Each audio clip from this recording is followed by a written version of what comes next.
Deus enviou o seu profeta.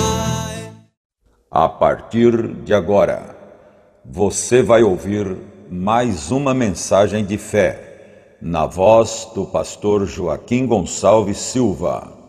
Esta programação é uma gentileza da Igreja Tabernáculo da Fé, localizada na Rua Romênia 212, no Jardim Europa, em Santa Bárbara do Oeste, onde temos cultos todas as quartas e domingos, no horário das 18h30. Você é nosso convidado especial. Somente crer, somente crer, tudo é possível, somente crer. O campo é o mundo, e a boa semente são os filhos do reino, e o joio são os filhos do maligno.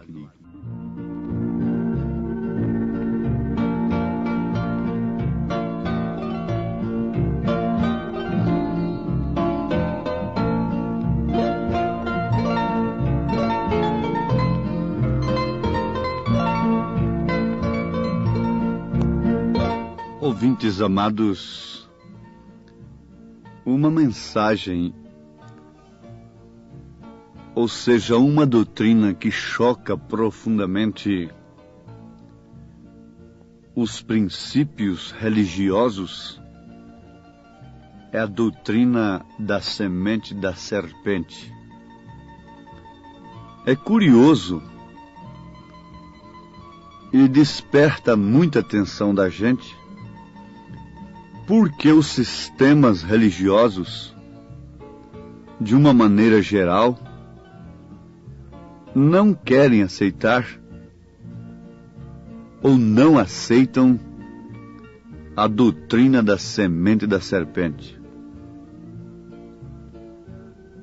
Agora, em síntese, tudo está explicado. É porque a semente da serpente é, em si, por natureza, religiosa. Sem dúvida alguma, Caim é semente da serpente. Deus não traria, através de sua criação original, um homicida ao mundo.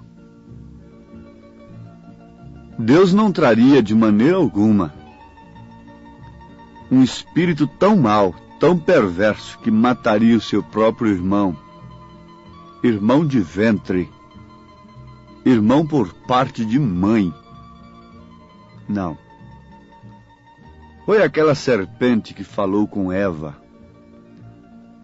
E por fim, na hora da sentença, Deus disse em Gênesis capítulo 3, versículo 15.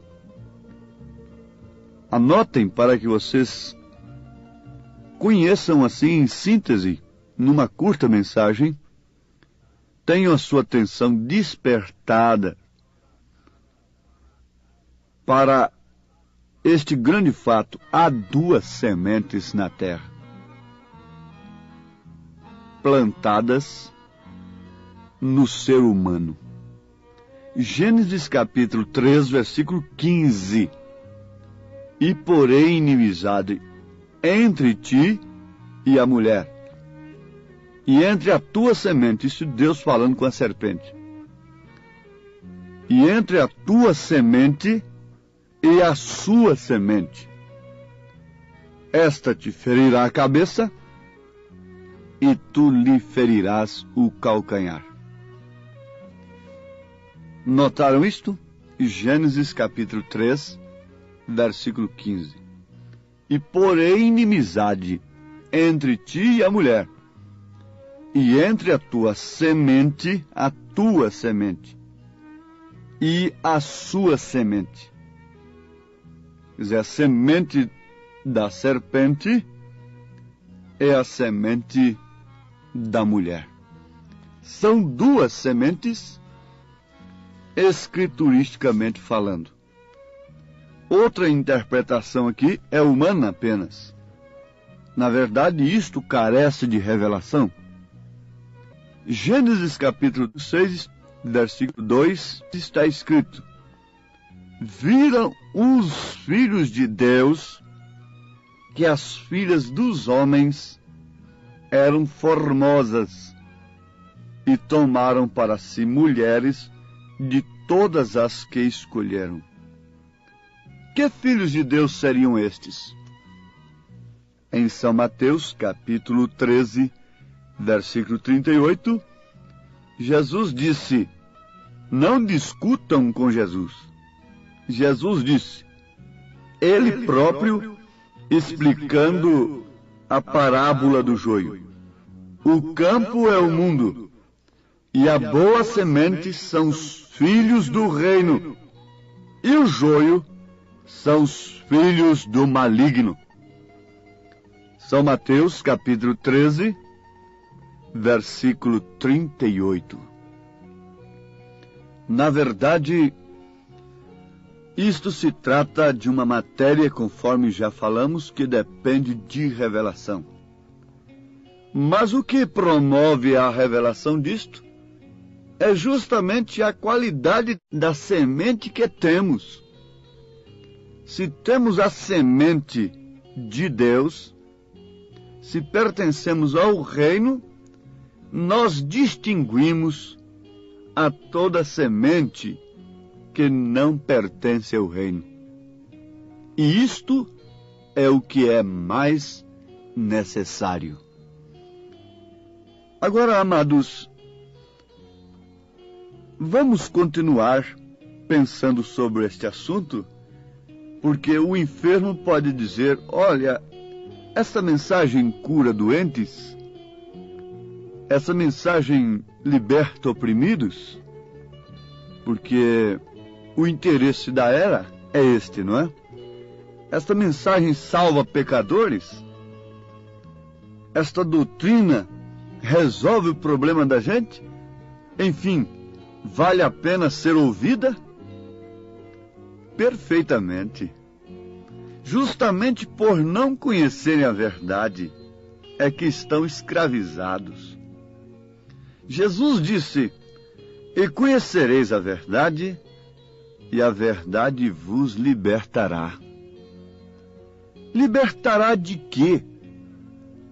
Libertará, em primeiro lugar, da ignorância acerca daquele que vem sugando a vida da igreja. A igreja tem que conhecer o seu inimigo. A coisa mais triste que tem é uma pessoa saber que tem um inimigo, mas não sabe onde está esse inimigo. Não sabe como age este inimigo. E às vezes está aí abraçando-o, convidando-o para dentro de casa e defendendo a sua causa. E esse inimigo está corroendo, matando e destruindo. E, no entanto, aquela pessoa ignorantemente está procurando esse inimigo em outro lugar muito distante, quando ele está dentro de si próprio.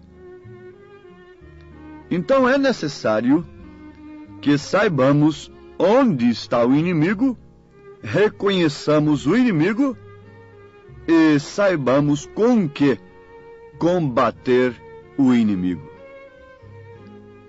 Jesus Cristo disse, vamos repetir: o campo é o mundo, e a boa semente são os filhos do reino, e o joio são os filhos do maligno. Então o próprio Jesus Cristo está dizendo, está esclarecendo em São Mateus, capítulo 13, versículo 38, que há duas sementes na terra. Uma são os filhos do reino, a outra são os filhos do maligno. Cada uma naturalmente produz o seu fruto característico, segundo a sua espécie.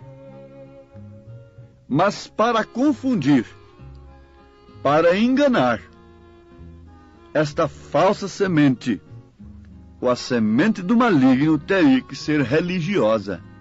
E foi justamente o que Caim fez. Você sabe que Caim apresentou uma coisa muito mais bonita, um altar muito mais lindo, um culto muito mais preparado do que o de Abel. E não foi a Satanás que ele cultuou, mas foi a Deus.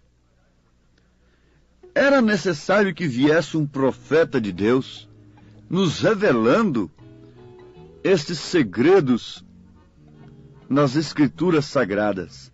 Satanás teria mesmo que odiar a mensagem deste profeta, porque ele revela, ele desmascara Satanás. Mostra onde está o inimigo. Mostra o que o inimigo está fazendo. E nos dá a arma para combater esse inimigo, para vencermos este inimigo. Por isso Satanás odeia esta mensagem, porque ela revela o Gênesis, o princípio, e ela revela o fim, revela o Apocalipse. Ela mostra Cristo crucificado, vindo como a semente de Deus, massacrando a semente de Satanás. Ela mostra todo o terreno, todo o campo, de um lado e do outro, e coloca a pessoa, então, mediante uma escolha. Foi isto que Elias fez. Vocês vão escolher a quem vocês deveis servir: a Deus, ao Senhor, ou então a Baal? Agora, de acordo com a semente de cada um, ele fez a sua escolha. Uns escolheram a Baal, porém, uns poucos escolheram a Deus. O profeta desta era nos mostra na mensagem da era de Filadélfia que há duas vinhas. E ele nos mostra nesta mensagem sobre estas duas vinhas que há dois espíritos diferentes. Tomemos o exemplo de Jesus e de Judas. Jesus era o Filho de Deus. Judas era o filho da perdição. Agora vejam, ambas sementes manifestadas em seres humanos, em homens. Jesus Cristo, homem. Judas, homem. Cada um manifestando uma semente. Jesus era o Filho de Deus. Judas era o filho da perdição. Judas era, tanto quanto Caim, semente da serpente. A Bíblia diz assim que Caim era do maligno. E a Bíblia diz que Judas era filho da perdição. Filho é semente. Filho é descendência. E João disse aos mais religiosos de então: raça de víboras, quer dizer descendência, semente. Jesus confirmou raça de víboras e por fim o chamou de serpentes. Porque filho de cobra, cobra é. Filho de peixe, peixe é. Jesus era o Filho de Deus, portanto, e Judas era o filho da perdição. Deus entrou em Jesus. Satanás entrou em Judas. Jesus tinha um ministério pleno do Espírito Santo, conforme está escrito, como Deus ungiu a Jesus de Nazaré com o Espírito Santo e com poder, o qual andou fazendo bem e curando a todos os oprimidos do diabo, porque Deus era com ele. Atos 10, 38.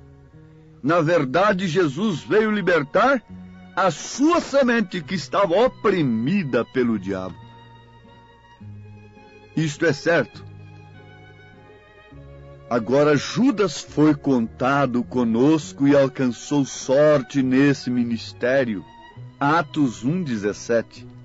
Mateus 10, capítulo 1 diz: e chamando seus 12 discípulos, deu-lhes poder sobre os espíritos imundos para os expulsarem e para curarem toda enfermidade e todo mal. E lá estava o Judas dentro. Esse espírito que estava em Judas esteve ininterruptamente no ministério de Jesus. Então ambos chegaram à cruz, ambos foram levantados. Jesus foi dependurado na cruz voluntariamente, dando sua vida pelos pecadores, entregando seu espírito, foi para Deus e depois foi derramado na igreja no Pentecostes. Porém, Judas dependurou-se a si mesmo e seu espírito voltou para Satanás. Porém, depois do Pentecostes, este mesmo espírito que estava em Judas voltou para a falsa igreja, para a falsa vinha que crescia ao lado da verdadeira vinha. Mas notem, o espírito de Judas nunca atingiu o Pentecostes. Ele nunca subiu para receber o Espírito Santo. Ele não podia. Mas para que foi este espírito de Judas?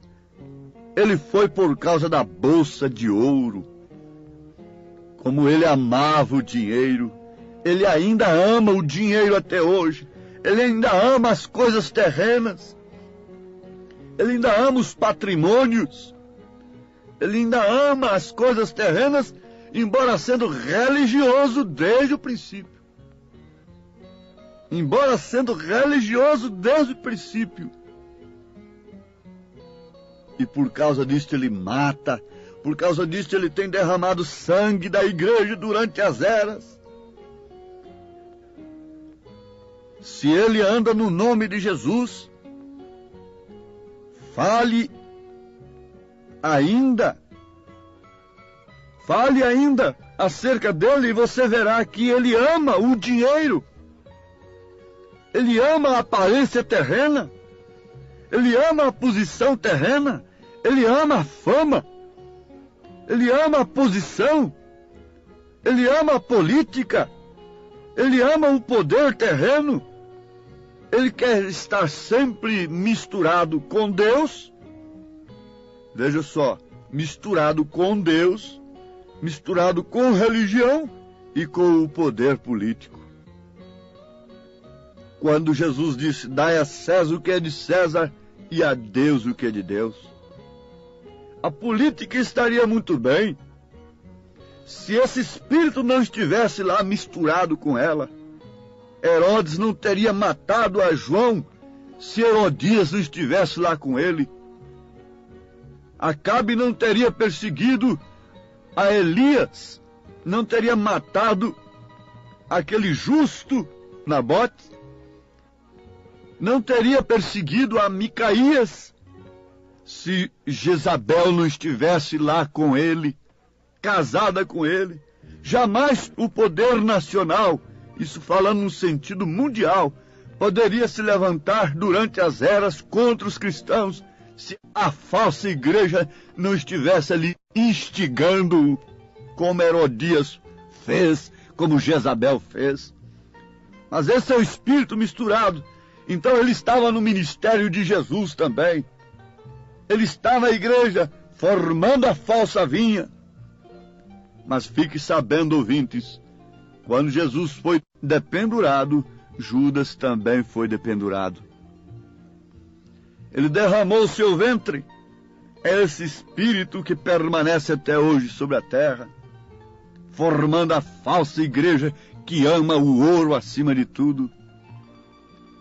Mas por outro lado, notemos isto, Jesus foi dependurado e logo foi derramado sobre a igreja, infundindo nela o amor a Cristo, o amor a Deus, acima de todas as coisas.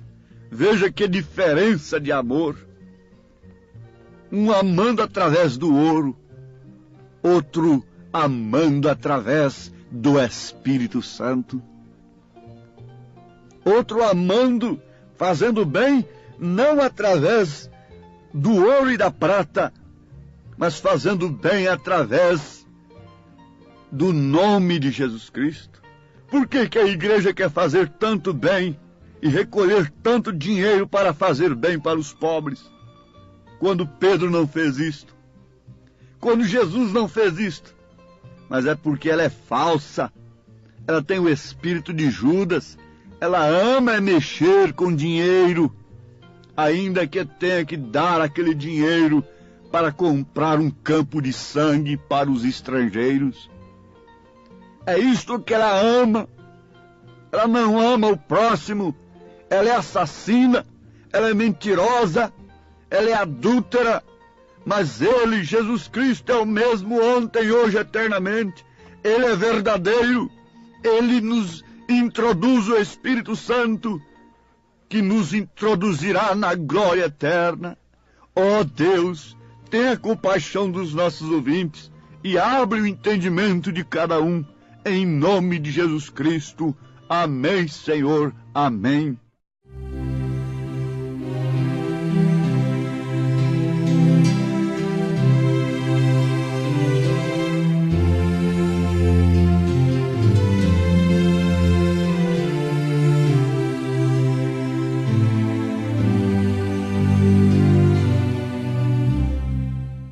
Você acabou de ouvir mais uma mensagem de fé na voz do pastor Joaquim Gonçalves Silva. Volte a ouvir a nossa programação diária com fé no Filho de Deus, a fé que vence o mundo.